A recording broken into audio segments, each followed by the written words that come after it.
a une loi sur la transition énergétique qui nous fait une obligation de recycler des matériaux, surtout d'intégrer la valorisation de sédiments dans l'utilisation de matériaux sur nos chantiers. Donc il y a d'abord un cadre légal qui est posé.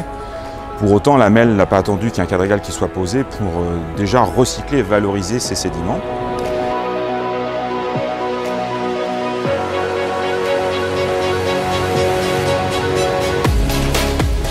Les sédiments viennent de bassins pluviaux qui ont été curés au préalable, criblés, séchés. La région Hauts-de-France est partenaire historique quelque part de la démarche SEDImatériaux.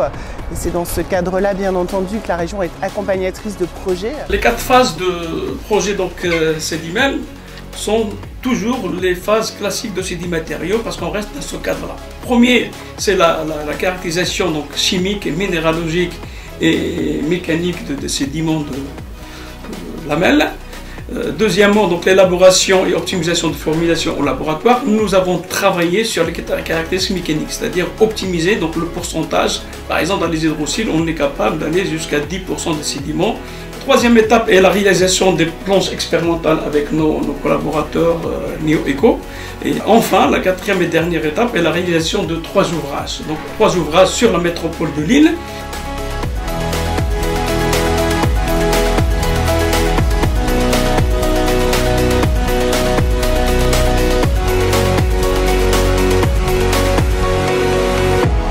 Être dans une démarche non pas d'élimination mais de valorisation, c'est proprement aussi générer une source d'économie pour la collectivité. Donc on est bien dans cette double démarche qui est à la fois économique et écologique. Écologique parce qu'en l'occurrence on est bien sur aussi une économie qui est circulaire.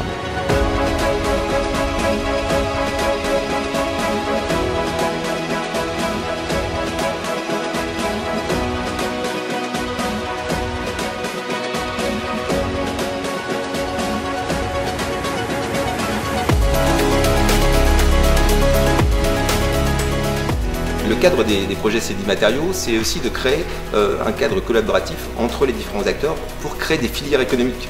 Puisqu'il ne faut pas oublier que dans l'économie circulaire, il y a d'abord économie. Donc à la fin, ça doit être rentable. La démarche SEDImatériaux présente plusieurs avantages pour la région. Déjà, en termes d'atouts économiques et des enjeux économiques évidents. Un atout qui nous est cher, c'est la création, la préservation d'emplois. Dès qu'on crée des nouvelles filières de développement, on espère créer de nouveaux emplois. Donc ça, c'est un des points très importants dans cette démarche SEDImatériaux. Le coulis comprend donc du granulat, un liant de type ciment et un peu d'eau. Et sur le coulis à base de sédiment qu'on a nommé SEDICAN, on incorpore 20% de sédiments en substitution du granulat.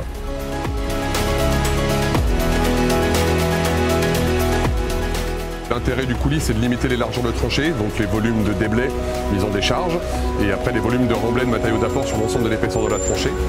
Et donc ça facilite aussi grandement la mise en œuvre parce qu'on n'a pas de compactage, donc ça limite le personnel autour. Et en termes de rendement, on est un peu plus efficace qu'avec des matériaux traditionnels. La seule préparation qu'on avait sur un chantier expérimental, c'est de devoir anticiper bien la production. Sinon, pour nous, c'est exactement comme n'importe quel matériau, c'est la même mise en œuvre et ça ne change rien du tout. Donc pas de gêne particulière. C'est tout l'enjeu aussi de cette démarche SEDImatériaux qui a permis de montrer que l'utilisation des sédiments fonctionnait, était un atout pour une entreprise et que les entreprises pouvaient s'y intéresser et s'y engager. Le chantier sera testé, suivi pendant une durée de 1 an pour vérifier la qualité des eaux qui circulent autour de nos ouvrages, donc à la fois sur l'ouvrage à base de sédiments et également sur le témoin. Avec la démarche SEDImatériaux, la région de Hauts-de-France s'est positionnée comme une région leader et innovatrice sur la valorisation des sédiments. Et c'est ce qui fait que maintenant, cette filière est une filière à part entière de l'économie circulaire en région Hauts-de-France, une filière que nous devons valoriser et que nous devons maintenant démultiplier sur l'ensemble de nos projets, notamment au niveau public, bien entendu, emmener avec nous des collectivités dans l'usage des sédiments comme matière première. Continuons et puis suivons surtout ce chantier comme il mérite d'être suivi, c'est-à-dire pas à pas, pour qu'on puisse faire des petits, que ce chantier fasse des petits. C'est le vœu que je peux formuler.